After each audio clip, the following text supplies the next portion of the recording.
All right, welcome to Detroit Lions News Podcast. I'm your host, Joe Chap, and then I'm along with James. He's back. We had to bring him back because, two reasons. The Graham Glasgow slander. We got to talk about the guard position. Yeah, we can get to that. I'm a little higher on Graham. Desperate times calls for desperate measures. I'm telling you, man. We need them. We need them. Telling people need to really they need to settle down and be like, okay, if Glasgow goes back to the side you're supposed to be on, maybe he turns back into something that he'll be. I'm more worried about a particular situation, but we'll talk about that later in the podcast. But it's funny because we were talking about random jerseys we owned before the podcast, and I was telling you I owned a Charles Rogers jersey, and we were like, "Oh yeah, Charles Rogers was shit." And then he came to the Lions, and he literally was shit. And then Mike Williams, and it's such a different time where we got Kirby Joseph, Brian Branch, Sewell, all these guys that we've drafted and developed on ourselves. You know what I'm saying? We didn't go get a free agent the Schwartz years and the Caldwell years. It seemed like we were always waiting for free agency because we were like Glover Quinn, James Ahead-Bo. Yep. We got Golden Tate. It was Brandon Bosch. Yeah, and we could never draft the right players. We would always draft some bum Kyle Van Noy turned into a pretty good player, but a guy God name a player, Ebron or something like that. Even Ebron was decent, but he wasn't worth a top 10 pick. And the people we passed him for. Okudah. Yeah, Okudah was a horrible one too. Especially when you think you could have had Herbert. Wow, that was a good draft class. Well, yeah. the one that hurts the most, in my opinion, is the Ebron one because that was Donald, Mike Evans, and then OBJ. So power rank those. Ebron's going to be at the bottom no matter how you slice it. So it's going to be interesting. But the rookies reported the training camp today. There was no news on anything because there was no media. And I don't think the Lions are going to be like, hey, one of our guys was out because the whole league is basically the whole NFLPA is colluding to get these second-round picks, guarantee money. How do you feel about this? Because I have so many thoughts about this. Yeah, man. Well, yeah, I'd love to hear your thoughts too, because this is, I posted a few tweets about it yesterday, just saying my first thing that I think about is I don't view these players as having any leverage because they have not played a snap in the NFL. The historical data why their contracts aren't guaranteed is because second round picks are, even bigger of a shot in the dark than just, a 50-50 thing. And now I'll preface this by saying I don't want to be Mr. Don't pay these guys. I think it stinks in a sport like the NFL. We don't have guaranteed contracts. I wish they all were. But with how it's currently set up, it's just if they play this out and let's say, a horrible situation for fans turns out to where someone doesn't play, they're not, to me, their value is now worse. They just sat out an entire year. They are a rookie that's never played a snap in the NFL. I don't want to now give them more money. I'm less apt to want to sign them and deal with you're bringing in a whole bunch of other stuff at that point. We saw last offseason all the guys that held out got hurt because no one did anything. All the receivers and all that got hurt. So I don't know.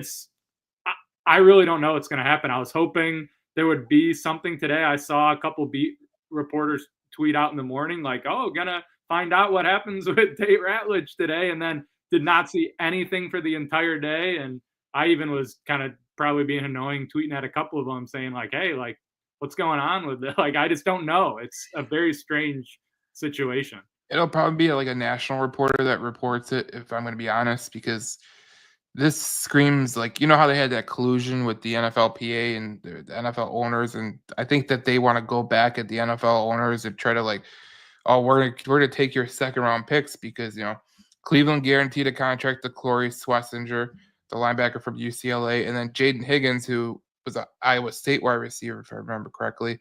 He went to the Texans, and they guaranteed his contract. So we could think Houston and we can think Cleveland, and you think Cleveland.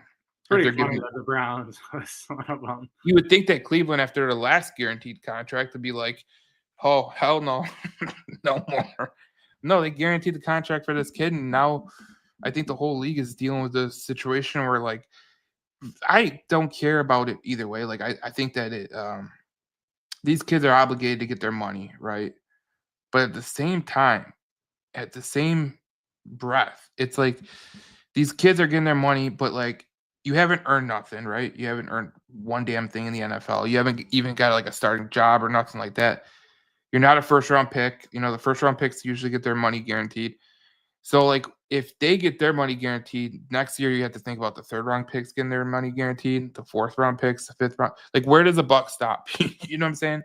Like, that's the major thing. Like, I was like the NFL owners, they're gonna have to toe the line of like, no, we're not paying you a guaranteed contract. And I see all these like Lions fans talking about like, oh, they need to pay Tate Ratledge a guaranteed contract right now. I will tell you this right now. I don't even think that the Lions have a control of this because there's probably people in their ear saying, no, you don't pay. They're probably on meetings with other owners saying, we're not paying, you're not paying, you're not paying. We're going to stand our ground. And then NFLPA people are probably going to get in the players' ears and go, no, you're going to guarantee these guys deals. It's like you guys are going to basically rip away the second round for these guys. Like you literally are. Like in a team like Detroit, like they need like Tate Ratledge to be there. You know, there's teams that need like their second round picks to be there, minus Quinshawn Junkins, but he has a whole different other issue. So I mean, it's like I don't know, man. It's like you hope that they get it settled, but it just seems like this is not going to be settled anytime soon. Yeah, this would be my like it's such a I really don't know what to make of it scenario, but I will say I feel like I have a good read on like how certain stuff will play in the public with how the Lions, especially with where Frank Ragnow just retired. They didn't bring back Kevin Zeitler. Like that's already one of the biggest talking points on the team in general. If the guy now that has been proclaimed as like one of your key replacements to a couple of these guys leaving now holds out, like every minute that now that training camp and like things are kicking off and everyone's supposed to be reporting, if like every second that this goes by, I feel like this is to me the first like what I would call a big distraction that I can remember if this ends up being one, because this is a key guy. Like if Frank or just playing this out, like if for some horrible reason Tate Ratledge doesn't play this year, like that is a catastrophic thing to the offensive line. So I just think it's every second this doesn't get resolved, fans are going to be freaking out over it. Well, I think fans of every team that doesn't have their second round pick signed is going to be freaking out, especially in Detroit, because I said this a couple days ago about how that's not the word. My biggest worries are the interior of the offensive line, defensive line, backup quarterback. You commented on that saying like, oh yeah, my new worries are, the same as yours. You know what I'm saying? But like, I just think the interior offensive line is like what scares me, and it's not the guards because I think Mahogany and Glasgow will be your starting guards. It's more like the center position because that's a huge position that a lot of people they kind of dismiss. They're like, oh, the quarterback snaps the ball to the snappers, center to the quarterback. It's fluid. It's like, no, it's like it takes so much extra stuff to go into it that you don't even know. What I heard today saw in the Athletic today, cerebral, the position of center. I think that describes perfectly what you're saying there. Yeah, and if you don't have a good center, I mean, like who was a quarterback that didn't have he had a horrible center for like a year. Oh, it was Mahomes. Mahomes had a horrible center until he got Creed Humphrey. Like, okay, that's not a bad. I'll deal with a year of shit to get one of the best centers in the league. But I mean, we're hoping Tate Ratledge can play, but I don't know if this is even like a Lions thing, to be honest. This seems like just a league wide, like, no, let's keep these guys like the owners they're gonna stand their ground and the players are gonna stand their ground. It's gonna be like, all right, you guys are just really just effing everything up, like, to be honest. So before I think I'm about to throw a curveball at you. Before I do, what did you right here, right now, what would be your interior starters for the week 1 for the Lions on the offensive line? Ooh. Well, is Ratledge playing or no? Yeah, Ratledge is playing. Okay, so I would go Ratledge in the middle, maybe Glasgow in the middle. Maybe you do like you did with Frank, where you put Ratledge on the guard position, Glasgow in the middle, and then Mahogany. I think that could be a way to go about it. But I'm not ruling out like Miles Frazier. I'm not ruling him out at all. I think he's like, I think that was one of the steals of the draft, in my opinion, Miles Frazier, because he didn't give a sack in like 2,000 snaps at LSU. Like the kid's phenomenal. Like, and I don't know how he slipped to the 6th round. I don't even understand. Well, 5th round. I don't understand how he slipped to the 5th round. Like that was like I was like, you got to be kidding me? Like this kid slipped to the 5th round, because I thought he was like a 3rd round pick. Like every time I did a draft, like a mock draft, he always went in the 3rd round, 3rd round, 3rd round, 3rd round. The fact that he lasted the 5th round and we got him, all right. And the one guy that I was really big on was before last year was Mahogany. I loved Mahogany. I couldn't believe he fell to us either. So I was just gonna say that was what I see everyone compare. Actually, I read today too that was the Frazier falling to the 5th was very comparable to Mahogany in the 6th. Yeah, Mahogany, man, that was a weird situation, because he didn't start camp because he was sick with something. And mono. Mono. Yeah. I didn't know if it was mono, or I heard it was like laryngitis and all that, but it could have been either one. But fact of the matter is, he didn't start right away. He was behind the 8 ball, and he still comes in, plays meaningful snaps, and does a damn good job. Like I was impressed with the way that he played last year, really was. But I liked him at Boston College too. He was really talented. Yeah, so I don't know when the last time we talked, but I definitely was railing on Graham Glasgow. But I don't right here right now. I really think he's gonna be the center, is what I think for next year. The more I kind of looked into what I thought about this, one of the things I saw too was like Frank Ragnow played a lot of center in college. Ratledge was like he played like all guard. I don't think he played one game at center. Not to say that's not in the Lions' plans. It very well may be. But that combined with, I think I even said the last time I was on the show, I think Graham Glasgow is a better center than he is a guard. Yeah. And especially at this stage in his career where he has he probably is the smartest or highest IQ on that interior. Like it could just be a perfect one and if it is, you want Ratledge to eventually be there. Ragnow played guard as a rookie, so that could be, that's a common transition. You bring up a good point though, because he's played center, so that's step 1. He's played center with Jared Goff. That's step 2. Like all the teams better, in my opinion, at center. Yeah, and I thought last year playing on the opposite side that he was used to was one of the worst things that could have happened to Graham Glasgow.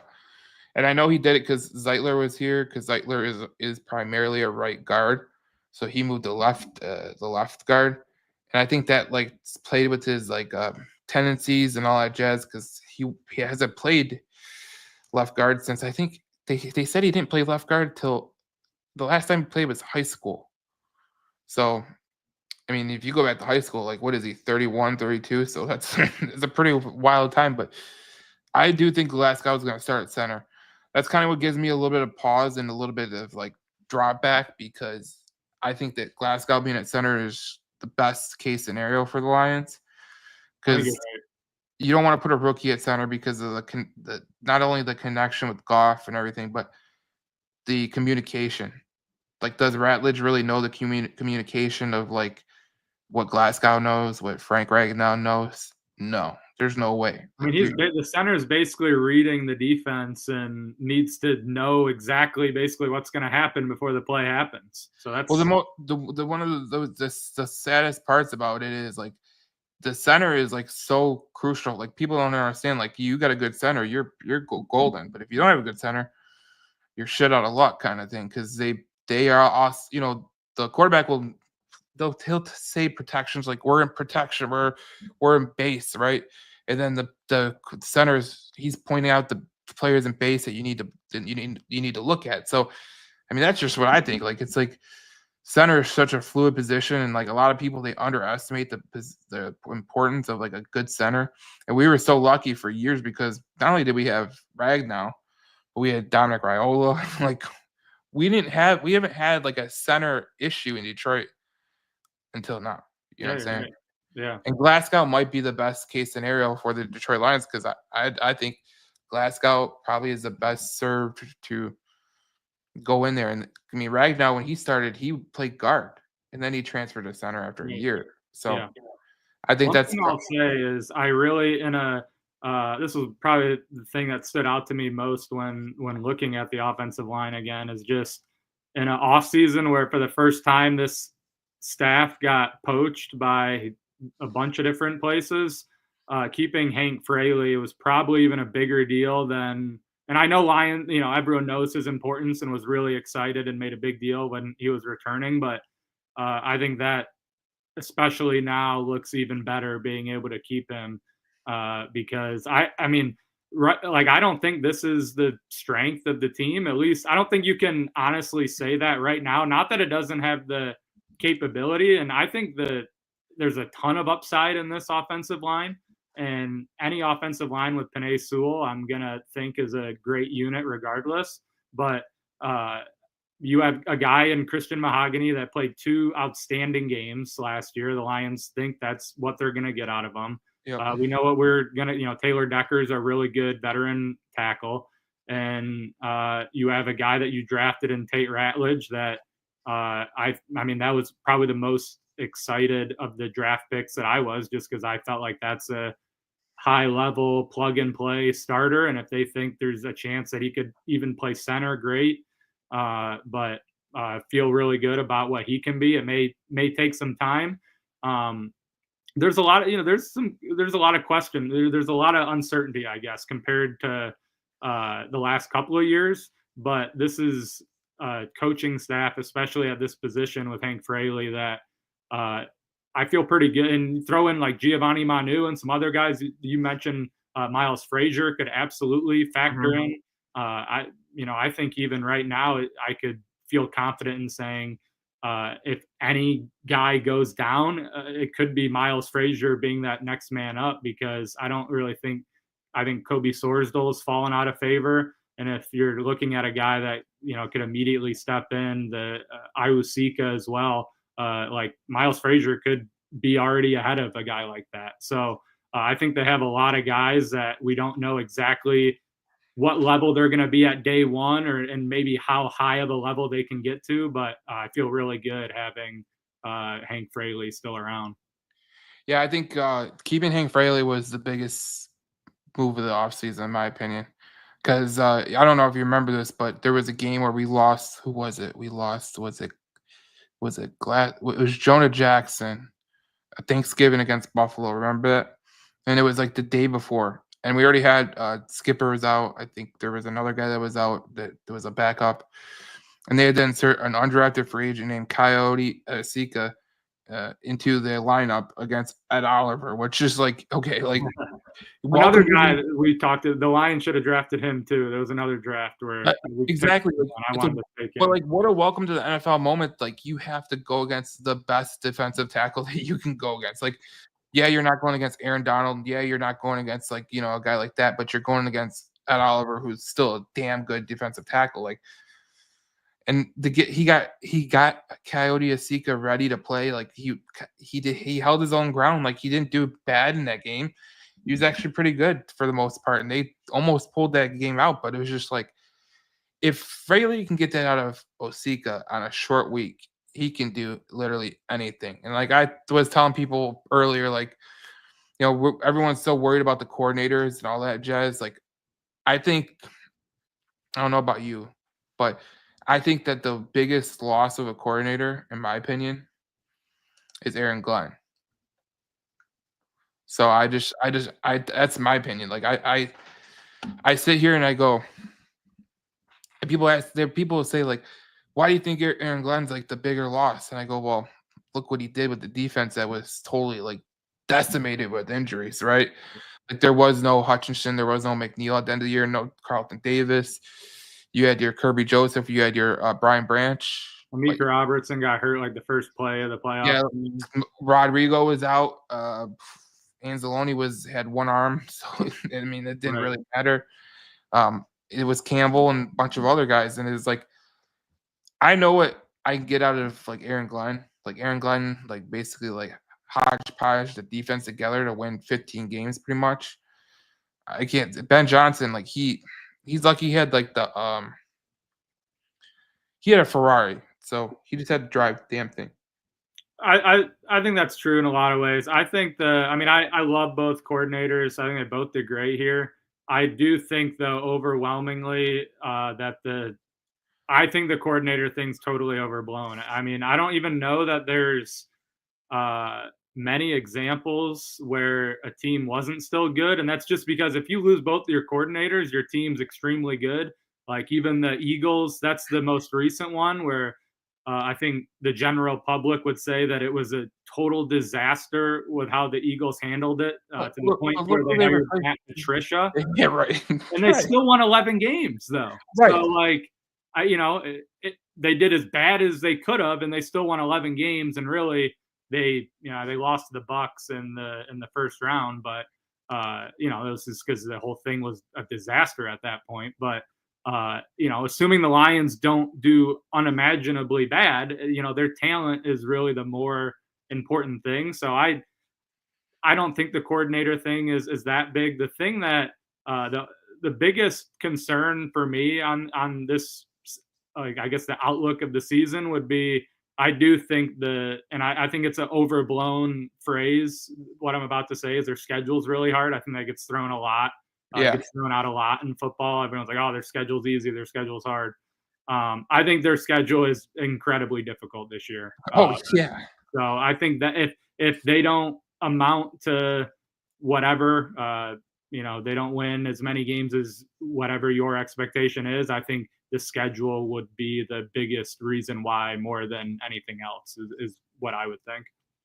Well, I tried telling people, like, if you think you're going to win 15 games again with this schedule, you're out to lunch. Winning 15 games is like very, very hard to do. There's like only 3 teams since 2009 that won 15 games. So you're going to take a step back with the win-loss record, regardless of the situation. But man, I just look at this schedule, and like this is how I broke it down for me. I said the breakdown of the schedule, like we're playing Mahomes, best QB, best running back we're playing is Saquon Barkley. The best running back is Justin Jefferson. You can make a case, maybe Jamar Chase. And then best tight end is Mark Andrews. I said the toughest game is the Ravens. The trap game. I agree with that. The trap game is the Giants. And then I said at the time, the wild card game was the Steelers, because I go, if they get Rodgers, they're a completely different team. Like they are literally a completely different team. I didn't know they would trade for Jonnu Smith. I didn't know they would trade for all these guys. I was like, whatever. But like I just, this schedule is so tough, and like you look at the quarterbacks you got to go against. You got to go against Lamar Jackson, Jaden Daniels, Patrick Mahomes, Burrow, Mayfield, Prescott, Jalen Hurts. Those are top 15 quarterbacks easily. Some of them are top 5 in the league, and it doesn't get any easier with like the running backs. Like you got to play Saquon, Kyron Williams, Josh Jacobs, Derrick Henry. So even the running backs are tough, and that's why I told people like when they drafted Tyreek Williams, I was like, you will love Tyreek Williams because he will push the pocket, and that's exactly what you need with some of these quarterbacks that you got coming in, and some of these running backs that you got coming in, especially since you probably won't have McNeil till what you want to say Thanksgiving. Probably even after that, but yeah, that's probably a good barometer point for it. So at the earliest Thanksgiving, so that's a Green Bay game. So you probably could get him back just in time to get him. It's like a trade deadline acquisition at that point. Like you're basically, all right, come on, come on back, get acclimated. Let's go to the playoffs and let's do some things. So, I just look at the schedule, like you said, the schedule's tough. I think the only reason that they'll take like a step back in terms of win, like the over under right now is 10.5. I don't know if you've seen the over under. Yep. And I think that's kind of accurate because of the schedule that they play. and the away games they play. Like these away games that they play are. I was just gonna say it is kind of funny the distribution that almost every like all the outside of the division, which you have some tough division games obviously at home, but like the Ravens, the Chiefs, the Eagles, the Bengals, the Commanders, like they're all on the road. Yeah. I was laughing so hard when the schedule came out because I was like, please do not give us a back-to-back where we got to go against the Chiefs and the Bengals. And what do you know? There it is. Yeah. So my thing with this schedule, and I hate to, I kind of said this last year too. I thought it was a 15 wins, so it wouldn't have mattered, I guess. But the first game to me seems pretty huge against Green Bay. I mean, for a number of reasons. Obviously, in the division, whoever wins that game, just within the division, you could say they're the team definitely that is, on the right step right away. But with what you said, with the toughest game of the season, and I would agree, Baltimore, it's probably just because they destroyed us a couple of years ago, but that just is a matchup that I don't think is great. I don't think anyone contains Lamar Jackson, so I don't think we will. And if we don't beat Green Bay, you're looking at 1-2 there at best, and then you have at Cincinnati, at Kansas City right after that, and then even those next two, like I would pick the Lions to beat Tampa Bay and on Monday Night Football. They've been amazing at home in prime time, and then off a bye against potentially basically a rookie quarterback in JJ McCarthy. I like them in those two games, but they're definitely not gimmies at all. They're difficult games. And then even the Bears game week 2, again, a game I would pick the Lions to win and think they will, but the Bears have played, even the last couple of years where the Bears haven't been good. Most of the games have been pretty tight outside of the Chicago one in Chicago last year.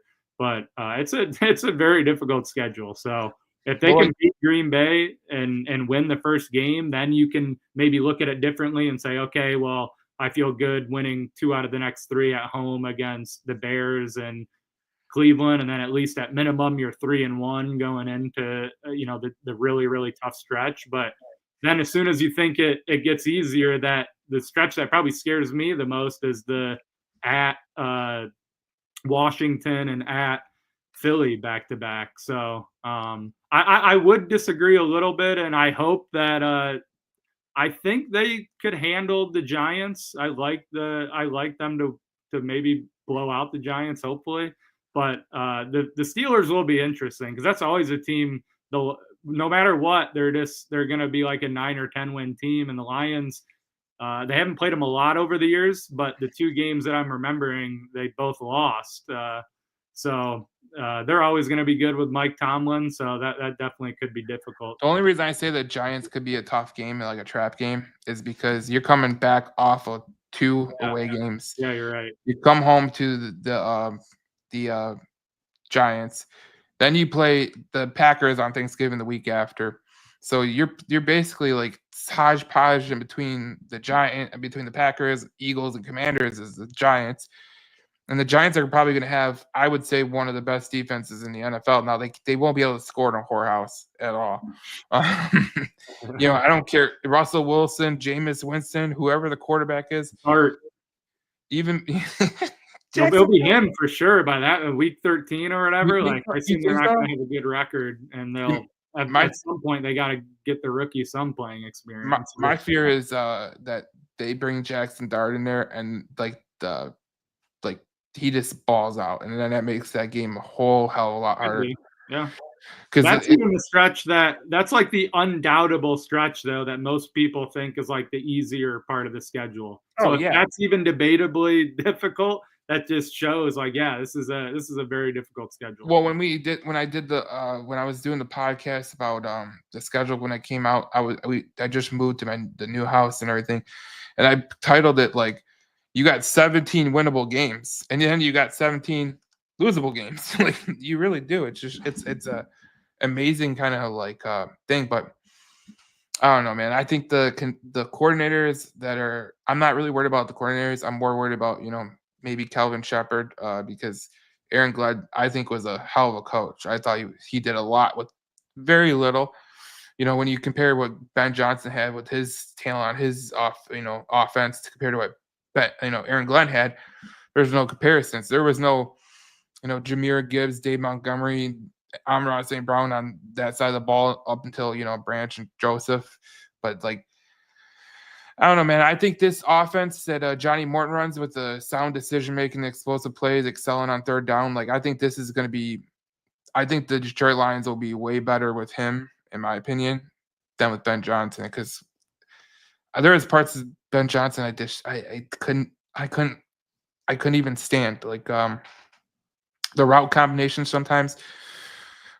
I went back and I watched a couple. I watched 8 games of the Lions last year, the offensive plays, and there was 43 plays that I counted where they had route combinations going to the same area of the field, and 4 of those were interceptions that Goff threw because they were just it's easy pickings when you got 4 people going to the same area, which I thought he did a lot of those.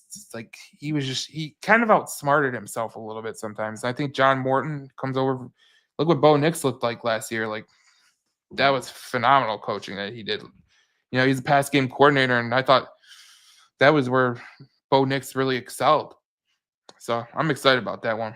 There's just too much to like about the Lions offense. The offensive line, there's some question marks on it, like we said, but I still view that as a very good unit at worst. And then outside of that, every other, I look at the wide receivers, look how much different I think, this was, I don't know how you felt about it, but last offseason, the thing that I was kind of banging my fist on the table the most was, I was like, guys, we are fine at wide receiver. Jamison Williams is incredible. I said last offseason, we had a top 5 wide receiver duo in the NFL. Now it's more of a foregone conclusion. I think actually, hilariously, Allen Robinson, the former Lion, put a thing on ESPN saying he thought there was the number 1 duo in the NFL. But, you go into it now with everyone returning. You have the guy that you picked up as your kind of de facto wide receiver 3, Tim Patrick. That was a success, and he's back.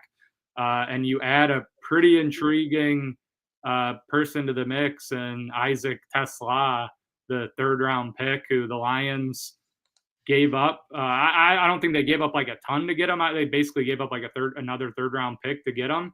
But that's a position and a point in the draft where you can find some pretty huge impact. And even on this roster with Amon-Ra St. Brown in the 4th round, there's a lot of guys that have been drafted in that 3 to 6th round over the years that can come in and be really key contributor. Maybe not key contributors right away, but guys that can add to the team. So pretty intriguing to see what he can bring. And then the other thing I want to say about this offense is it feels like, and maybe I'm wrong with this, but that there was this idea that Sam Laporta didn't have that great of a year last year, or that he, maybe wasn't amazing. But you look at the numbers at the end of the day, 730 yards, 7 touchdowns. And this is in an offense completely loaded where if he was a bad offense, he would have even better numbers than that. But there's 15 different mouths you have to feed. So a tight end that's going to get you 800 yards and 7-8 touchdowns. I thought he was great last year, and even came into the year with injuries and basically didn't have a training camp. And then on that trick play touchdown in week 2 against the Cardinals, he rolled his ankle on the lateral touchdown play going into the end zone. So then he got hurt again. So he basically didn't even get fully healthy until closer to the midway point of the season. And he still put up numbers that were an elite tight end. So, and then you have the running backs that are probably the best running back duo in the NFL. So it's just it's a pretty stacked, totally stacked team offensively. And it will be very interesting to see. As far as the coaching goes, I'm probably most intrigued to see what this offense exactly looks like, because you could make a case that they're basically the number 1 offense in the NFL the last couple of years. They shouldn't change a ton, and they also at quarterback, you typically model your offense after what the quarterback likes. So I think there are a lot of things that Jared Goff is going to want to keep in. But at the same time, they are going to be, the players are talking about, they're going to be running different formations. There's different concepts. As you said, there's stuff that I'm sure Johnny Morton saw and was like, oh, wow, Ben Johnson's a genius. And there's things that he saw where, wow, what an idiot. What was he doing? Right, so, right. There's a new way of looking at it now. I think in a lot of ways that in a general sense can always be good having, you always think, oh, we have an amazing offense. It's never going to not be great.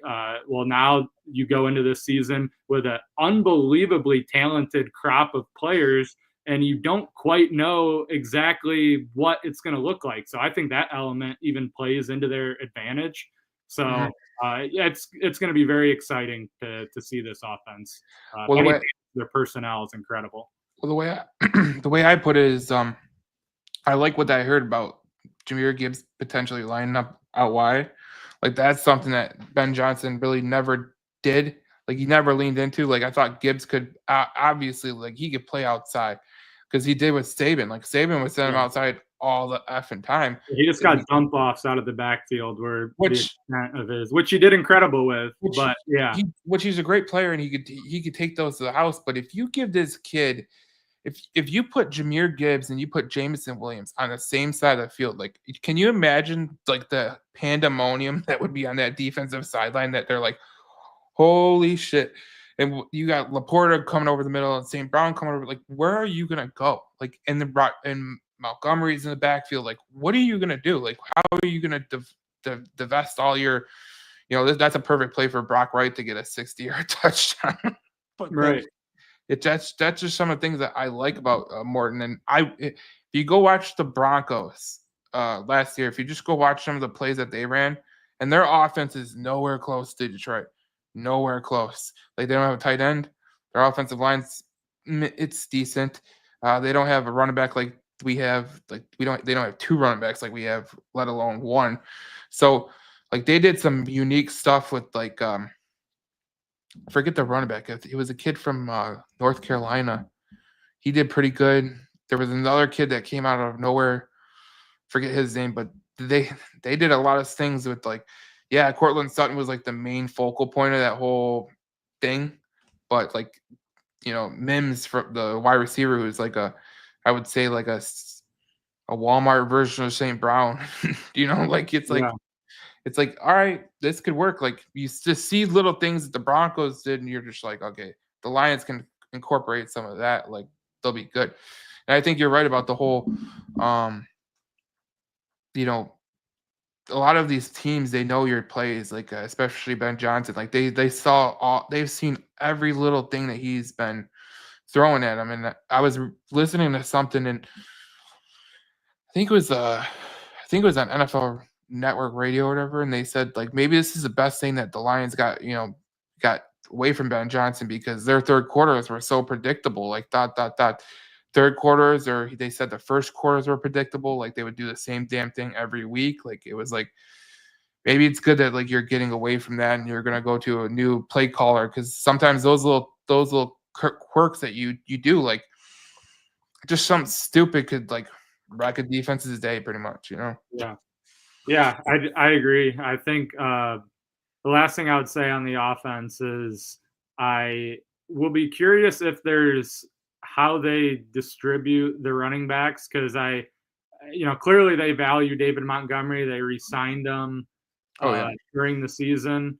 And I want them to preserve Jahmyr Gibbs. I don't think it does us any good to run Jahmyr Gibbs into the ground like weeks 1 through 10. But I do think they could, and this was maybe one of the things that, and I'll be honest, I love Ben Johnson here, but there were things that like anything, that drive you crazy about anyone. The thing that I thought was nitpicky maybe, but I didn't like was just like the flow of carries throughout the game. Like I get they kind of want to balance it out, but I never got the sense that they really rode the hot hand. It was always just, we're going to give this guy one series and this guy the next series. And even the playoff game, I thought, Jahmyr Gibbs was, and maybe in the playoffs, I would like to go Jahmyr Gibbs a little bit more. But end of last season, you had Gibbs who was just playing out of his mind, and David Montgomery who was hurt, and then you come out in the first drive of the playoff series and just run David Montgomery up the middle for nothing twice and punt it. I thought, like, when David Montgomery ran out onto the field for the first drive of the Commanders game, like I was like, wow, like I don't think that is great. I would have loved to just let's continue to ride with Jahmyr Gibbs because he's playing unbelievable right now. So, that would be the I guess the in game. Like, I agree with that. I want it to be 50-50, but we'll be interested to see if I like how Johnny Morton manages, I guess, the hot hand and riding that more. Well, Gibbs, he played like 45% of the plays, so he didn't even hit 50%. So I didn't understand the whole Commanders game either because he sent Dave Montgomery out there. He's hurt. You know for a fact he's still battling coming back from an injury. Like, why are you sending him out there? Like, send Gibbs out there, send a message, do this. I mean, Jahmyr Gibbs this year was like, he was a stud, man. Like 20 total touchdowns. He had 500 yards through the air, almost 1,500 yards on the ground. Like, dude, there's no one that's gonna. I don't care if Dave Montgomery's out there. I don't care. Ride the hot hand. It's like what Saban used to say. Remember, they had the 4 running backs that they could just turn to, like Kenyon Drake, TJ Yeldon, all those guys that they had. They said, "Who's your starting running back?" He said, "Whoever runs faster on game day." Exactly. That's a great way to look at it. Yeah. Yeah, and that's the way you can balance it out too. Like, it's like, okay, we really need Jahmyr Gibbs today. We're going to give him 75% of the snaps, and we'll take that into account over the next couple of games. We know that that's not sustainable, but we're not going to bang our heads in the ground just to get, some predetermined amount of snaps that we need. So I don't know. Maybe that's a Dan Campbell thing, and it'll be similar, but I think there were definitely moments throughout Ben Johnson's time where I was like, man, like I would have liked to have seen Jahmyr Gibbs on this drive, or David Montgomery would have been better for that drive. So that'll be interesting to monitor throughout the season. I think Dan Campbell has a pulse on what the game plan is. But I thought Ben Johnson, he called a lot of the games for sure, like most of them. You know what I'm saying? Like, obviously, Dan Campbell is on 4th down. He's saying, no, we're going to do this. Like, you remember the Green Bay game where it was 3rd and 1, and they do this outside delay handoff, and it's like, bro, no. Oh, I do remember that. Yeah. I was like, why are you doing a delay handoff when they know where you're going? Like, they know you're going to suicide. So I don't know. It was the dumbest thing in the world. But I'm intrigued by how this offense could look with Johnny Morton. I'm intrigued how the defense could look too, because I don't know. We have 2 of the best safeties in the NFL, and to me, Kirby Joseph was ranked the 5th best safety. Brian Branch was ranked the 2nd best safety. And then you look at the projected secondary, and you could, if you got anything that you have to say, James, just say it. But like, DJ Reed could be your starting cornerback, Terrion Arnold, then Amik Robertson at the slot corner, but you could put Ennis Rakestraw right there too. And then your safeties will be Brian Branch and Kirby Joseph and Avonte Maddox, because he's been playing there too. But man, I just look at this secondary and I go, this secondary is going to be freaking phenomenal. Yeah, I couldn't agree more. I think their DBs in general is a huge strength of the team. I think I said last time on this show, Brian Branch has a Defensive Player in the Year award in him at some point in his career, just because there's not many DBs making 100 tackles a year, and he's doing that by getting into the backfield and making big plays, and his nose is always around the football. And there's going to be a year where it happens with these guys where just everything finds him, and he'll get a couple pick sixes or a strip sack touchdown, or he makes all of the big splashy plays that you need to make to get an award like that. But he's also just a phenomenal player. And then you have the best ball hawk safety in the league to pair with him. And I think probably the biggest X factor in this secondary this year will be Terrion Arnold. I'm a big Terrion Arnold guy. I thought last year, and I drove people absolutely crazy on my Twitter account over analyzing all the pass interferences he got called for, because almost all of them, outside of 2 or 3 were just at minimum like soft calls or ones that didn't need to be made. The bigger thing for me in a rookie cornerback is how good his coverage was and how this like his mistakes were being like his coverage was too good and they called pass interference on him. Not he allowed all these touchdowns or had no idea where he was and was out of position. And so the stuff that even the stuff that he does need to improve on is things where it's like, okay, he's in position, he just needs to be a little bit cleaner on the technique to a degree, because a lot of those I don't even think were really mistakes. It might just be just knowing the how to prepare better and knowing what certain wide receivers like and just the intricate stuff that you get with experience. So this is a guy that they think can be a true number 1 corner on any team in the league. So pretty excited about his potential. And then DJ Reed, as you put on the screen, I mean, that's is good of a 1-for-1 replacement. Yeah, as far as production for Carlton Davis, I think ESPN had him as even the number 1 overall free agent at any position for free agency. So I mean, that was a big splash type signing. So yeah, the second, and Rakestraw too is another one that we didn't get to see him basically at all last year. But second round pick, one that if you just are a draft person, a lot of people had him in the first round.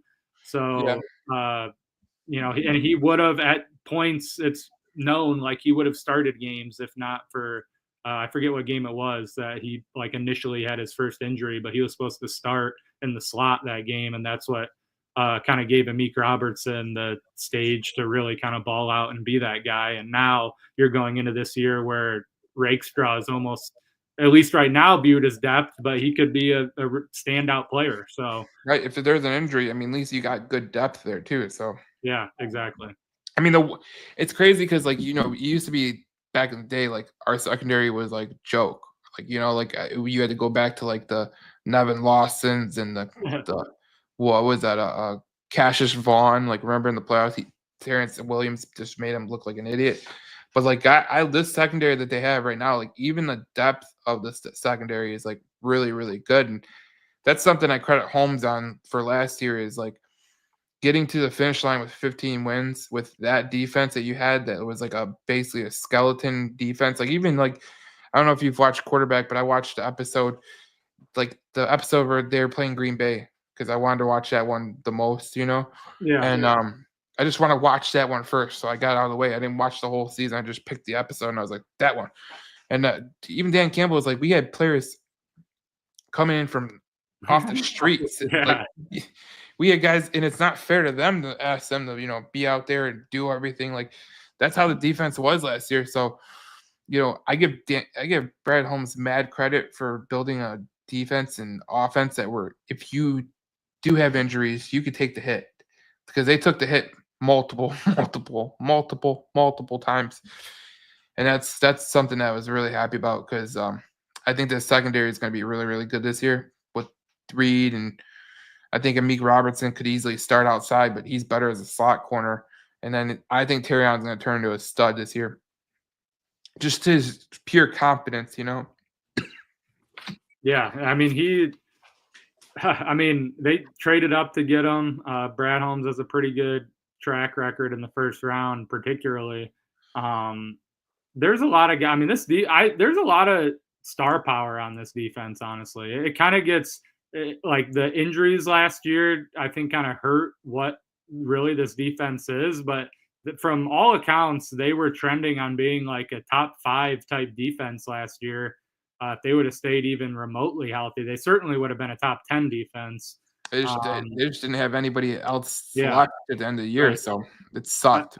I mean, if you just Aiden Hutchinson alone, I mean, we haven't even brought his name up in this. No.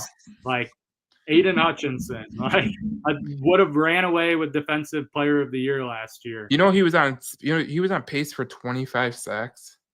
Yeah, I mean it's insane. He was a crazy year. The pressure, and it's so interesting. Like there's commentary like, oh, they're like people like were kind of killing him about like the pressures too. Like, oh, he doesn't get home enough. Like, it's unbelievable how much he impacts the game. And I think people like, and you know, the defensive line, it stinks that Lee McNeil's out. And I do think that's, you know, definitely one of the offensive line and defensive line are probably the two things you point at to where we need it to there, or at least there's question marks on it.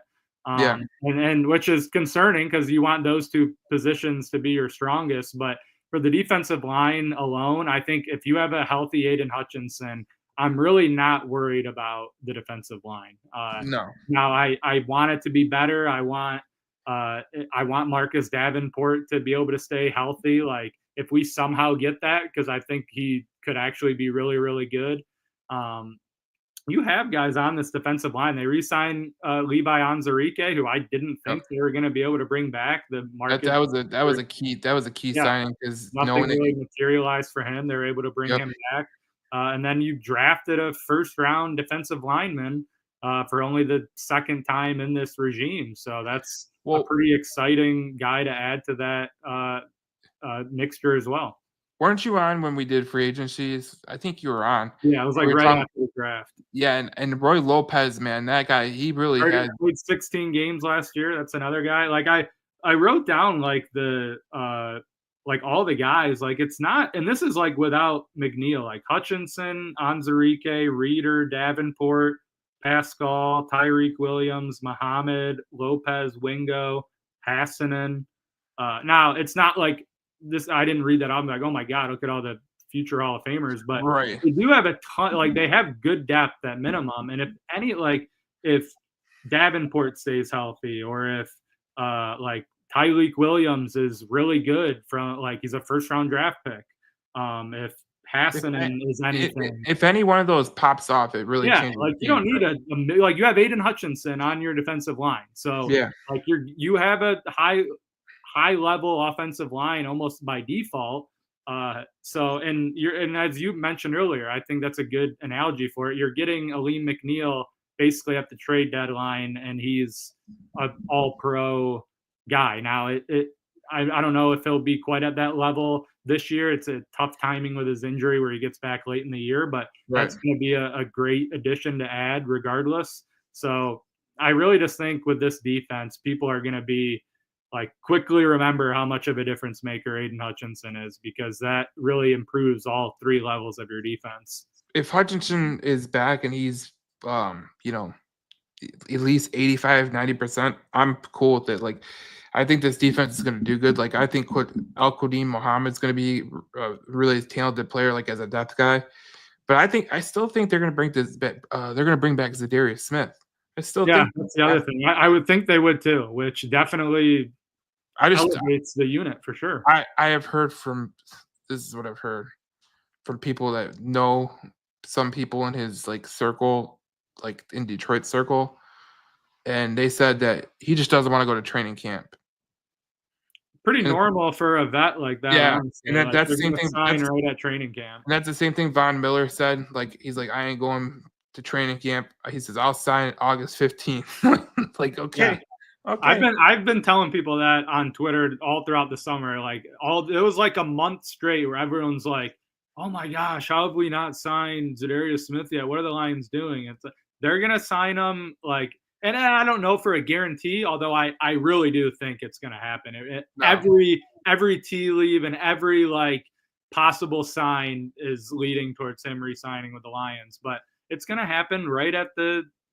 Like as soon as he needs to report to camp is when they'll bring him in. No, it'll be like the first like the what is it like August 8th for Lions or whatever. Where yeah. So that's when they'll sign him, because that's like they'll be like, all right, come on, we know what we expect out of you. We know that you're gonna be in shape. Like we're not really worried about you. Like you're not gonna come in like a fat slob. So it don't matter. Like I just don't even care. But there is one thing I'm worried about.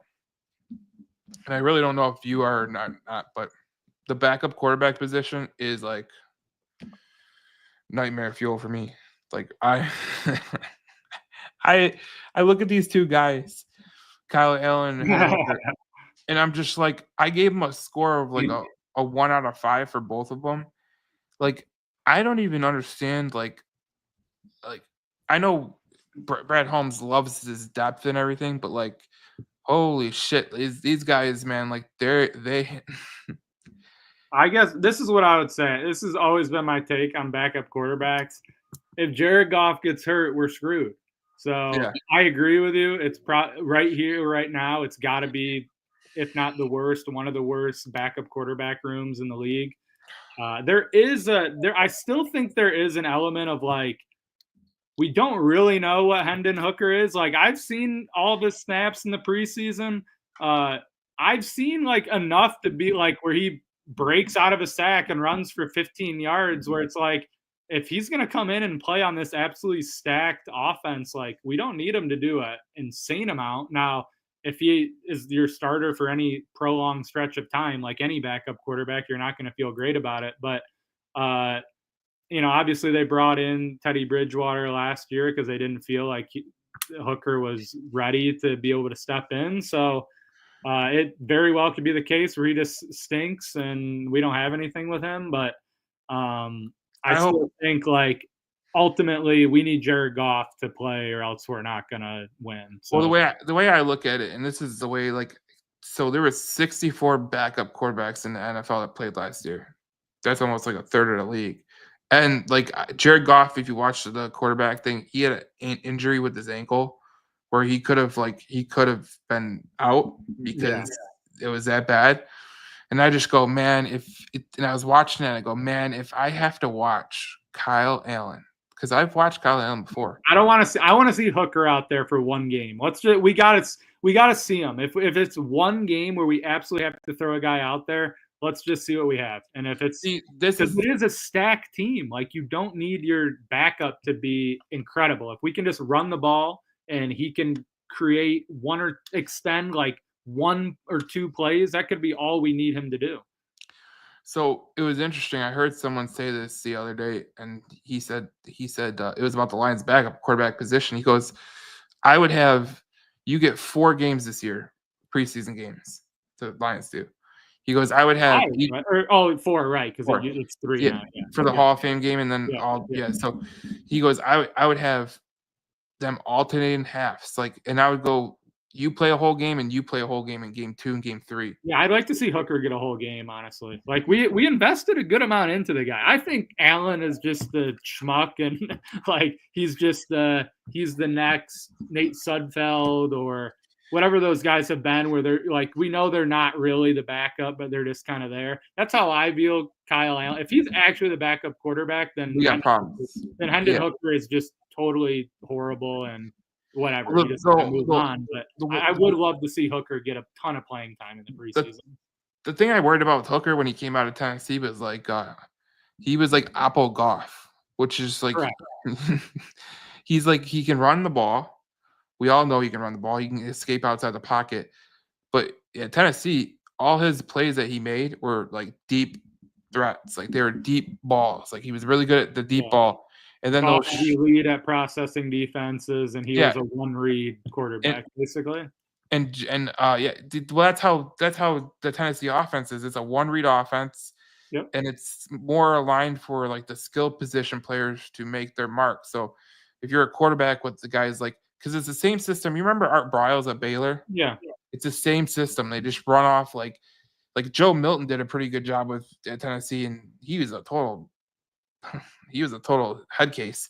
But you see guys like all the time, but Hooker was opposite of Goff. He was like good at throwing the deep ball. He was good at get outside the pocket. But then if you'd ask him to throw this on time dot in the middle of the field, it'd be a little bit low or be a little bit high. Yeah. And he was lucky he had Cedric Tillman and what was the other guy? God, what was the kid's name? Wyatt. Jalen Wyatt, the kid from the Giants. Yeah, that was the kid Hyatt was a huge piece to him because that was one of his biggest deep threats. Cedric Tillman was the guy that was going over the middle, taking every hit. He was like Calvin Johnson with Matthew Stafford. Like every time Hooker was in trouble at Tennessee, he would just dump it off to him, boom, dump it off. But he was opposite Goff. He could throw a deep ball with anybody. but his short to intermediate routes in the middle of the field where he has to make a timing throw, not good. Not great, Bob. And that's kind of why I think they didn't want him in the playoff game, because they're like, that is crazy. I do constantly remind myself that Teddy Bridgewater actually threw a couple passes in the play. I try to just delete that playoff game from my memory. That was just when that honestly, I'll tell you, this is a true story. The Jameson Williams touchdown with Teddy Bridgewater on the field, I wasn't even happy. I'm like, guys, Jared Goff is out. We lost. I was not I didn't even cheer, I don't think, during the now luckily he came back and everything, but the dude might have been concussed. He got crushed in the head on that game. That game in totality was one of the wildest games I've ever seen in my entire life, because they still scored 31 points. They could have beat the Commanders, but Campbell Porta had that incredible touchdown that gave us one-handed catch to give us the lead. And everyone points at the Goff turnovers. They're like, "Oh, Goff turned all ball." I was like, guys, we had to score to win. So if he's got to score 45 points and they throw 2 interceptions, I don't give a hell. We literally there was no way we were winning by playing defense against Jay and Daniels. So that's why it's a perfect storm game, and that's why it's so hard to win the Super Bowl. That's not totally crazy to think that can happen to any team, and does happen every year. You're gonna the offense wasn't great, the play calling wasn't great, that the whatever play, the fumble where we could have went up 14-3, and if we just do that, we probably win for sure. That was Glasgow being out of position too. That was another one. Yeah. Yep. So nothing made sense, but it was funny because I was looking back at that game and I go, and then when you take a step back and you assess the situation, you go, okay, we lost to Washington. Maybe that's the best case scenario, because I think we would have got our doors blown off against the Eagles, just totally destroyed. I couldn't tell. You could be right. I don't know. Because I just look at it we had no McNeil, we had no Hutchinson. I mean, it was I will agree. I agree that I am always amazed when how did we win 15 games with all these guys? I seriously, to me, I seriously don't know how we won 15 games with that roster. It was just ridiculous. That showed you how good the offense was. Number one, they played to win every week, and they did win every week because they did pretty good. And Jahmyr Gibbs, like you said, the second half of the season was freaking damn wild.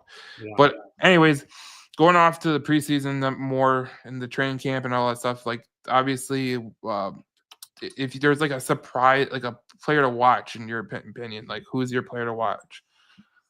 I think Isaac Tesla is one of the more intriguing ones for me, just because it's a position that he's gonna play for sure. He's gonna be out on the field in a position to impact the game, and just with where they drafted him, they traded up to get him. They picked him in a round earlier than what they picked Amon-Ra St. Brown. And that I'm not saying that to compare him to Amon-Ra St. Brown, but it's just it's a guy that's going to be out there and playing that they think is going to be an impactful player. So, and it's in an offense that's loaded, and that's a guy that, especially early, I was thinking about this the other day with the Packers game. I feel like they're going to have a play or two for him. They're he's going to get a touchdown on this play, just because no one knows exactly what he is, how the Lions want to use him. They Khalif Raymond is a guy that's super productive in his role, and this is a guy that is more talented and thought to be a way higher potential even than Khalif Raymond. So I think a lot is in place to have a year where it's not, he's not going to be, he's in a wide receiver room with Amon-Ra St. Brown and Jameson Williams, but I think that's a guy that could make some big moments in games this year. So here's a stat about Isaac Tesla that you probably no one ever knows about this kid, but his whole college career, do you know how many drops he had? I'm going to say 2. 0. Wow. That's pretty 0. He had 0 career drops, and he played 68% of his snaps from the slot. Yep, I was gonna mention that too. So like I think that's where he should play. At least early, I would think that's where he can make the most impact. That's because that with what you were saying with like Jahmyr Gibbs and JMO, that's another like absolute burner that you're putting on the field. Like it's just, I mean, and I think they obviously want him to be able to have the versatility to play on the outside too. But that's a electric athlete that you're putting out onto the field. So this is something that I haven't told anybody, but I'll tell it here now. But I talked to someone who was at Hillsdale when Isaac Tesla was there, and he actually like coaches in NFL now, and he goes, "Do you know who Isaac Tesla reminds me of?" And I go, "No idea," because he came from Hillsdale, Arkansas.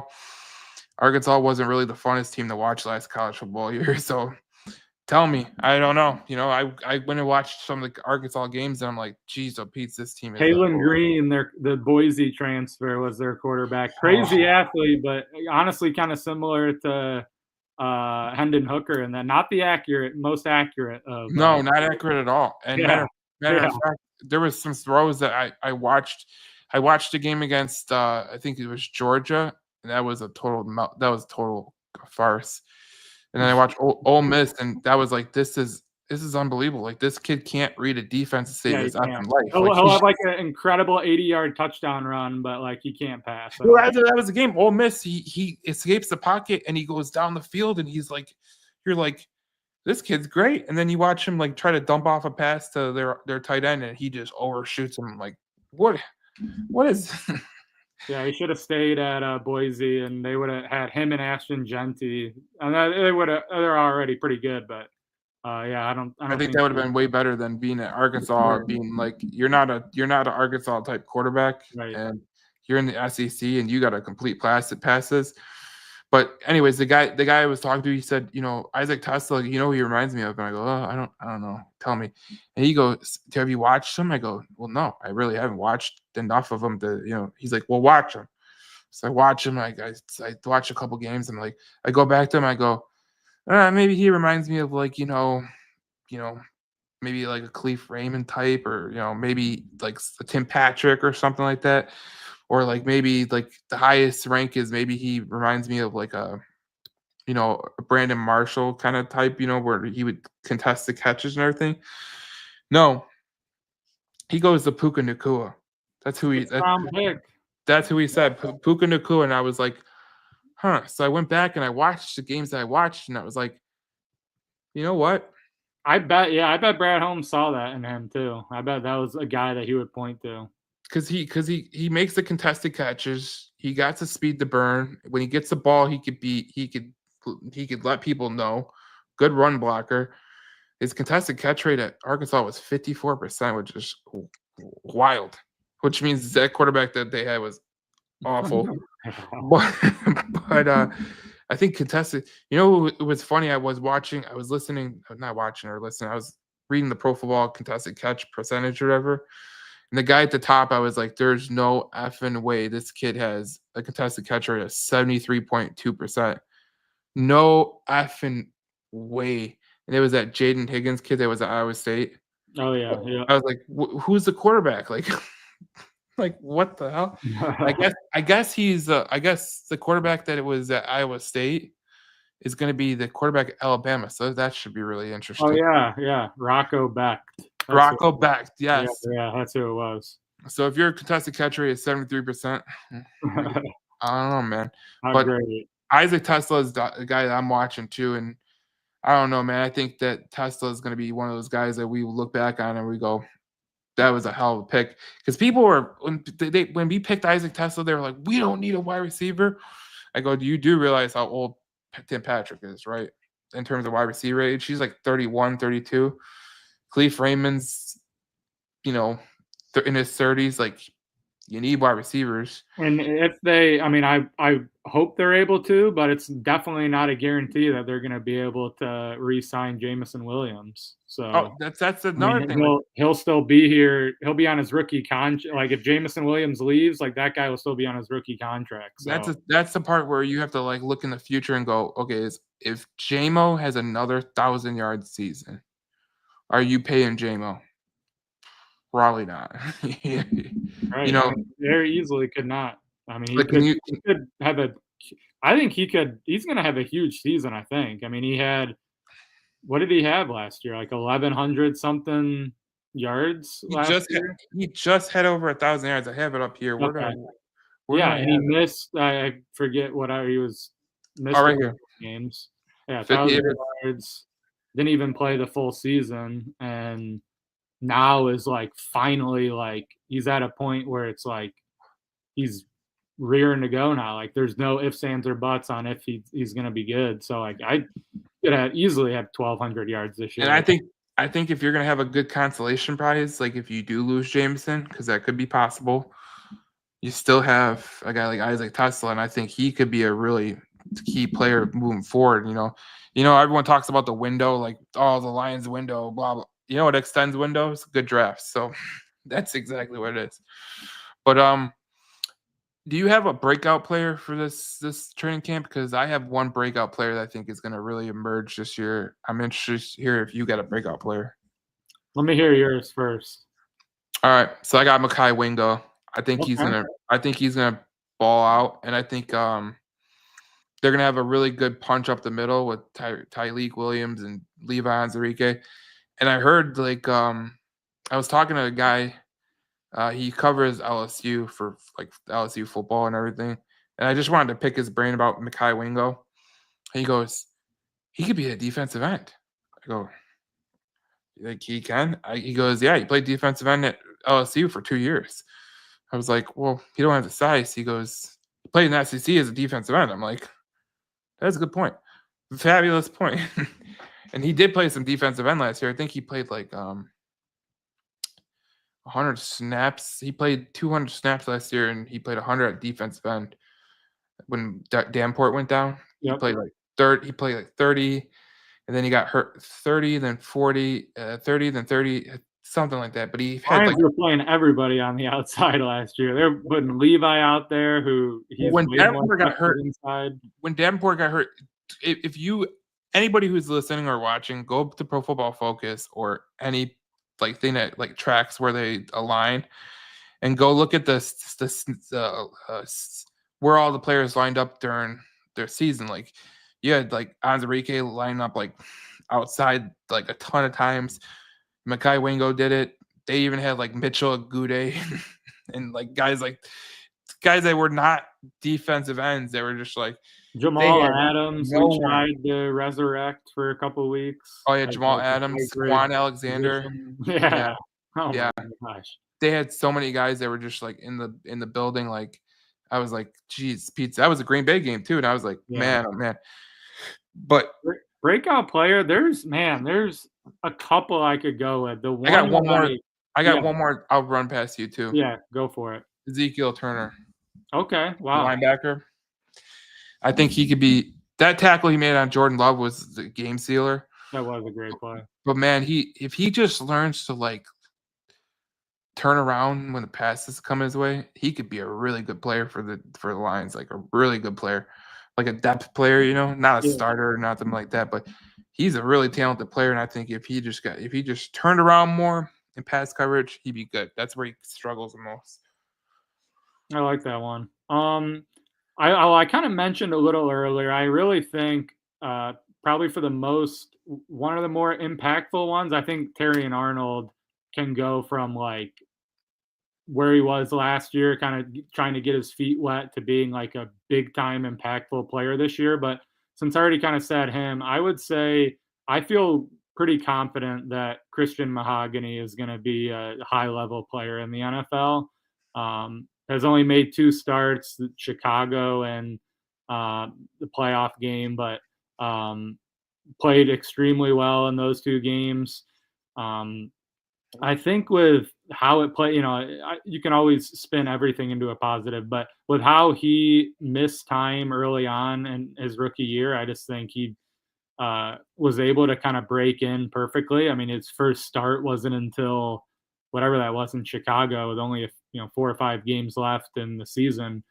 So he really kind of got to sit back and I mean, the guys that he gets to learn from, and I guess last year's team included, like Zeitler, he got to pick his brain on even, and how good that offensive line is, how good his coaching is. I just think everything where he potentially lines up. I mean, if he lines up, I think whoever lines up at the right guard spot next to Penei Sewell is in a good spot. Yeah.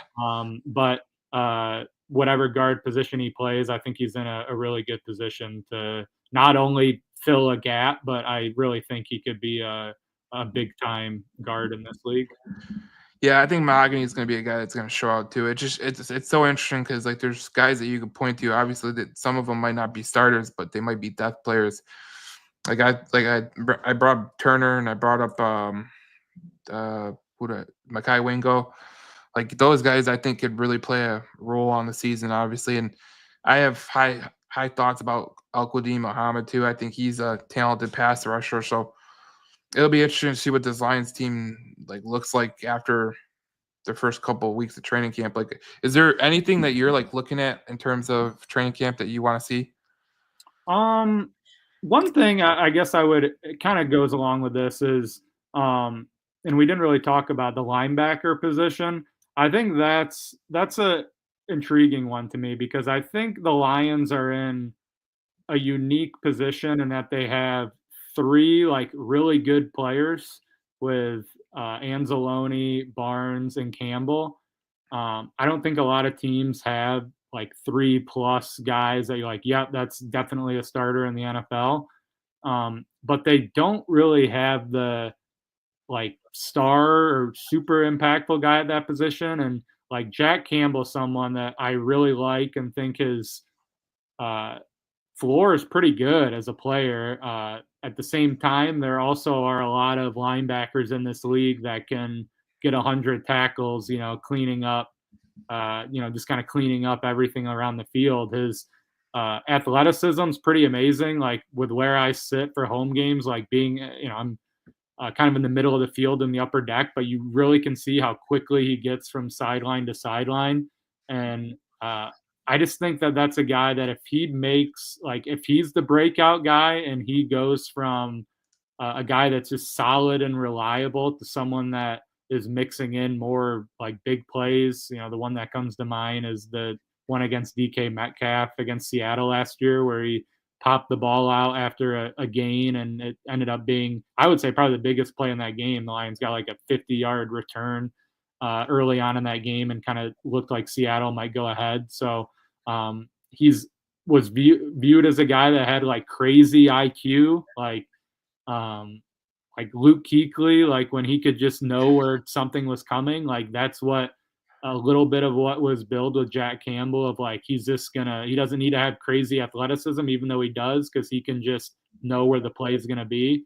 So I think there's still so much room in his game to like if he's ever a guy that can get to like an all-pro level or Pro Bowl level, that would, I think, really do quite a bit for the front seven if you're adding in like more of like a star level impactful guy. But like I said, I do think their 3 linebackers that gives them a pretty good baseline of what they have. Like they have a good linebacker room. It's just, if it's going to be great, it probably is going to be Jack Campbell taking another step. Yeah. Yep. Well, I was looking at a Colton Pouncey article, and he said he brought up 2 guys that we mentioned. He brought up Terrion Arnold up as a breakout player, and he brought up Christian Mahogany as well. And he brought up Isaac Tesla as a rookie that could show out. But there is another player I really want to tell people. I think this guy's going to be.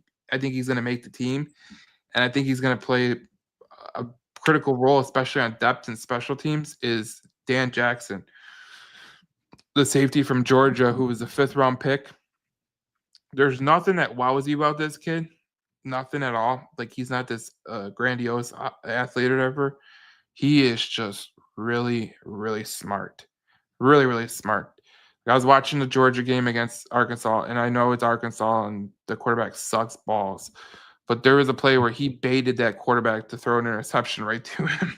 He literally went like 10 yards out, and then he came back and like he came back to the middle of the field, and there was just enough time where he threw the ball right where he was, and it was just like he baited him into throwing that ball. And I think Dan Jackson, especially on special teams, how he tackles, that'll be something that you could watch. I mean, we talk about centers all. I mean, the safety depth and all that, but like Dan Jackson could really add something to that safety room too. So I'm probably a rare fan that like when the special team. I love the Lions special teams. It's like Dave Phipp is an outstanding coach.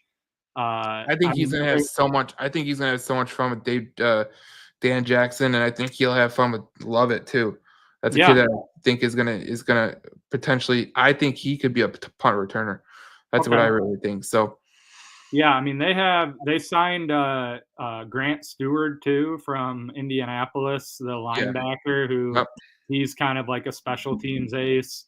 They brought back Anthony Pittman, the linebacker, who that's like his deal of special teams. Like I don't know why more teams don't like the Lions really put an emphasis. You know, everyone wants a good kicker and punter, but like the Lions coverage units on particularly the punt coverage unit is really fun to watch. I mean, these guys are flying down there and they don't give up anything.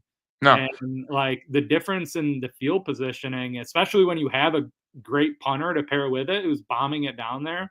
So the value that they gain, like in the margins with the Lions special teams, like it's gonna win. It has in the past, but like it's gonna win them another game this year, even if it's on just 5 great punts that they cover perfectly and pin the other team back. Like it's something that I think goes unnoticed a lot of times. It's funny you mention it because like if you watch, there was a special at ESPN where Saban and Bill Belichick were getting interviewed. And they were doing some, when they were coaching together and all that jazz. But the one thing I did take away from that whole thing was they both said asked what's the most important spot of football that people don't really understand, and they go special teams, because you can kick the ball to the team and pin them deep, or you can kick the ball and pin it inside their 5.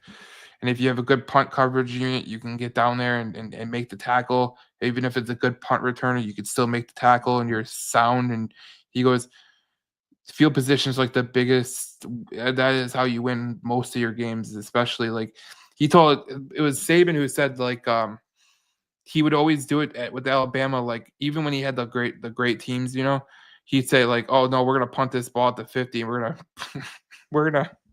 He said, "We're gonna hem this team in that we know can't block us. We're gonna get the safety, then we're gonna get the safety." I was like, "This is insane." But the Bill Belichick said the same thing. He's like, "That's how we won most of our Super Bowls." Both those, like Nick Saban, both those guys you meant, those are the 2 guys I think of too that I think set a trend that like your best athletes and your best players, you see it more so in the college level. The pros are just so worried about these guys getting hurt, but like at the college level, all of the best players are playing special teams. Like J-Mo is a gunner at Alabama. The coach that I really learned a lot from, I went to Bowling Green. Dave Clawson was our head coach at the time. At Wake Forest. Great football coach. Built an unbelievable program at Bowling Green. But he, like, special teams was as important to him than anything else. And all of our, like, big-time athletes would play special teams and, like, the coverage units and everything. And he always would echo the same thing. It's like field position is everything. And it's fun to see the Lions kind of value that as much. And like they'll sign like Grant Stewart guy that I mentioned. Everyone's like, oh, like who's that? Or he's probably not even going to start. But it's like then you look it up. It's like everyone's saying like, oh my gosh, like this guy's a wizard on special teams. So it's always fun to see that side of it. Yeah, Dave Clawson was a hell of a coach. Like he was. He didn't play any special. He didn't have any special teams like coaching career, but he valued the shit out of that. And he does at Wake Forest too. Like Wake Forest is like a school that is predominantly known as like a school that doesn't really get the high end Yeah, they have athletes. no chance really to be good at football, and he turned them into. He just retired last year, but Yeah, but Wake Forest, like you watch Wake Forest and you're like, first yeah, of all, it's a very hard for people that don't know. It's a very hard school to get into, yep, and you actually got to be elite, yeah, you got to be elite academics. smart. Yeah, It's like with it's like an Northwestern. Ivy League basically. Yeah, Yeah, Wake Forest is insane. yeah. So those kids are not going there to play football. Yeah, and Very rare. they're the one of the rare schools that like they're not like you have to get in to like they're not just with football be like yeah you can get whoever. So yeah, that's an impossible job to. Vanderbilt and Vanderbilt's the same way, and Yep. Northwestern is the same way. And West, Michigan to a large degree too. I mean, they don't really. no, it's actually opposite because they're like Jabril Peppers. He got in with a 2.0. Like Yeah, Michigan doesn't play by those rules anymore because they're like we have no shot to compete they at a would. national Yeah, level. for the longest time though, they would not do anything. And then they finally realized, all right, we got to go get the kids that could actually like play football. Like Yeah, it's cool that we are trying to keep to a standard, but like Ohio State ain't playing by the rules. yeah, MSU ain't playing by the rules in terms of getting the smart players. Even though Kirk Cousins was like what was he, a neurology student or whatever, and like, but like you're like, no, just go play by different rules because like Northwestern, Wisconsin, Wake Forest, Vanderbilt, all those schools, they actually care about academics. The rest, no, they don't. They don't care. Especially now with NIL, they're like, screw it, dude. But it's gonna be interesting about training camp. I don't know about you, but I know people had a rough time getting tickets, so that was one thing. There was a couple of people that are pissed off on my my Facebook, and then I opened wild west now to get to like even through the Lions thing. Like, yeah, it's just kind of impossible to get them. And then I opened my Twitter and I saw you're pissed about it. I was like, this is just a total shit show from the Lions perspective. Maybe one of the only shit shows they've had, but this is a total shit show. So I mean, ultimately it comes down to the facility. This isn't big enough to accommodate the interest in it, and there's really not a great way to. Whatever way they go about it, there'll be thousands of more people that want to go that they can hold. So eventually they're gonna move out of Allen Park. I assume. Maybe I don't know. I don't know that they will. They've had so many chances to. No, because they were gonna buy land out here in where do you live, Troy? Yeah. So there was a spot in Macomb County, just on the edge of like Oakland and Macomb County. Like the Troy, Macomb, Shelby Township area, where there was a big plot of land that they were gonna buy, but it ended up getting like divvied out because they couldn't really buy it.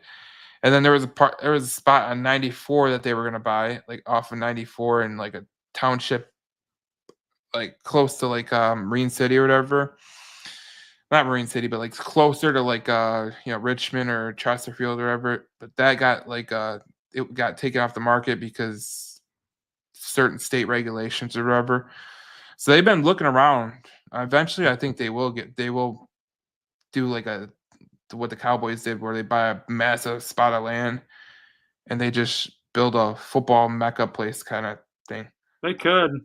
I wonder if they pivot though, because they've now put a ton of money into that place over the last couple of years. Well, they just did the like the locker rooms completely new. Yeah, but like the cafe. They like because I went there on a tour visit like 2 years ago, and they had like half the place closed out. You couldn't even view half of it because they were doing like so much updates to it. So it was funny you mentioned that because there was a guy that I knew that he was like a big Cowboys fan or whatever. So the Cowboys' big Mecca practice facility that they practice at, they don't even practice at. They practice at the old facility, but they use the like their practice field that they say is their practice field, which is not the practice field. They like rent it out to like high schools, and they rent it out to like they basically charitable donations kind of thing. So that's how they stick around. But I'm just like, Man. It would be sick if the Lions just had a massive, huge place like that. I think eventually they will. I think that's going to happen regardless. So we'll see what happens. I think that's going to be coming down the pike probably in the next 10 years. I think they're gonna do it because they're running out of room with the Allen Park. Like they are for sure. It's not big enough. They don't have enough room. They can't expand from the the football side because Southfield Freeway is right there, and they wanted to buy some of the land next door to the Lions practice facility, and I guess that got bought up. If they can buy land around it, which they could do that too, that would be their best bet. But we'll see if that happens. But they've been trying for years. It seems like, for sure, to build more, practice. Like they wanted to build a bigger practice facility, and it's just not working. But they got a nice ass practice facility, way nicer than they had back in like the Silverdome days. So yeah, I like Allen Park. Allen Park's a nice one. I think it's well situated and it's close to it's a lot of the nice subdivisions in the Metro Detroit. So it's accessible for all the players that live in like Birmingham, or if you're Dan Campbell, Grosse Point. So it's accessible because you just go down south, you go down 94 and you're right there. Boom. So it is what it is. All right, this has been a great one, man. We're gonna have to do it again because around like a blink of an eye, it's gonna be the season opener. Now that we're at this stage where it's like August is right around the corner, it's gonna be like a couple days before the Packers game before we know it. It's gonna be a flyby. It's so crazy how I didn't even think I last week I was like, I wonder when the Lions start training camp, because I was like, it just escaped my mind. I was like, let me check, let me Google, and I'm like, oh my god, it's next week.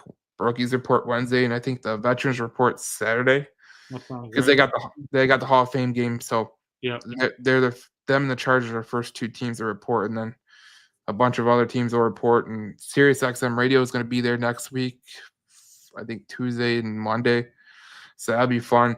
But it's going to be a lot of fun. I think this is going to be a great time, and I'm interested to see what happens during the preseason, because there's a lot of questions that we have that we were talking about that probably won't get answered in preseason, except for my backup quarterback position, the problem. But for the most part, I think most of these questions are going to have to get answered in the regular season, Yeah, no doubt. I mean, you could see some guys on the offensive line that could be interesting to see play. Quarterback.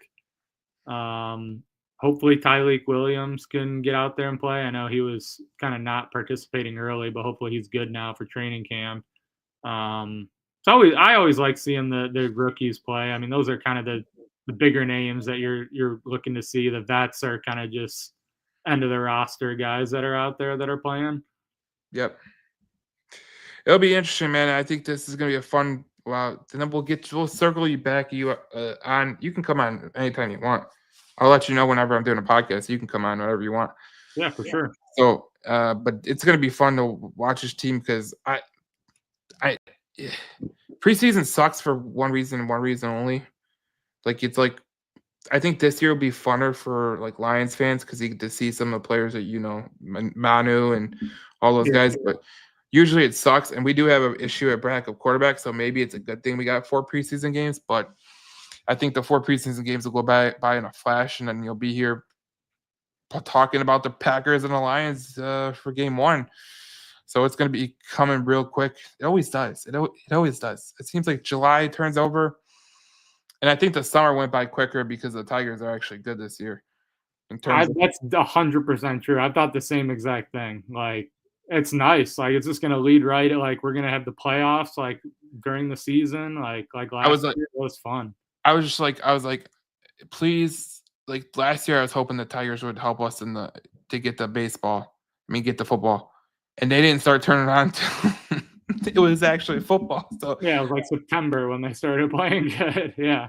Right when it started football. So this year is a lot better because it was like, this team is fun to watch, and they let us right into Lions football, so we got good stuff to watch. And Pistons went to the playoffs, so that helped us out a little bit. Get to May May, June Tigers. And Get the wings going so you don't get mad at me for railing on Stevie. Oh.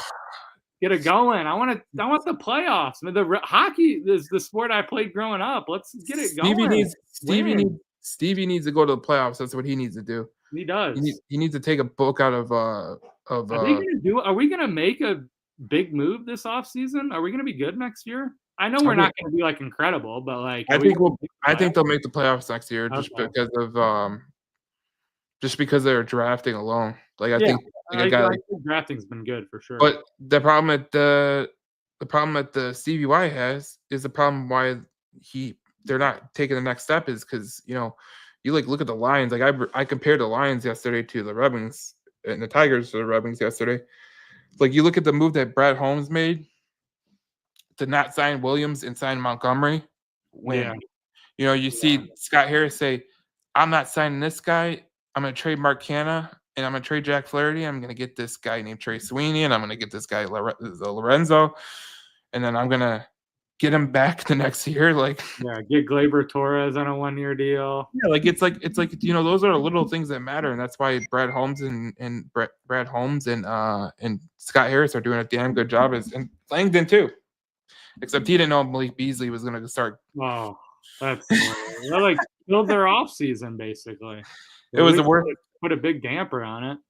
It was the worst thing that could happen is Malik Beasley turning Malik Gambino. Yeah. So that's so funny. No, but it's gonna be fun to watch this team, and I'm excited, man. So thanks for coming on, and thanks everyone for watching and listening and all that stuff. It was a longer podcast. We went an hour and a half, but it was seamless to me. I had fun. But we'll talk to you guys later. James will be on the podcast more often than not because I love his commentary, even about the Red Wings when he's railing on these guys. I still love the Wings, man. I'll be watching every game, supporting them. I understand. It's just like I'm just like getting so like. It's been a frustrating decade. It's so frustrating, but we'll talk about that off the air. But this is going to be a great one. So we'll see you guys in the next podcast. We talk more Detroit Lions football here on the Detroit Lions News podcast. As always, just follow the socials. You can go to my X, and then you can go to James's X, and you can look at his Twitter. He's got some great stuff that he's always posting, and you could like go down the list, and it's just like, oh yeah, he's barking about the Sewell and Lane Johnson. That's been the whole thing, man. It's so if you want to go, you just go to section 344 Lions, and you can follow him. I always tell people to follow him because he's a really good. He's one of the few Lions people that you could actually like have a conversation with, and he'll actually talk to you, and unlike some of these other jackasses. So it is fun. Had a good time. Yeah, great show, and looking forward to being on again. All right, I'll see you, bro, and I'll see everyone later. We'll probably have another podcast probably next week, and then we'll have another podcast for the first game, and then we'll kind of get in a rhythm of the game weeks, and then that way we go seamless into the regular season. So everyone that heard about everyone that watched last year or listened last year, we had the 2 podcasts a week. We had the game day, the game post game podcast, and then we had the preview podcast. We're still going to do that. So just stay with us, and then I'll let you know on the socials. So we'll see you guys on the next podcast. We talk more Detroit Lions football here on Detroit Lions News podcast. Thank you for watching, and we will see you in the next podcast.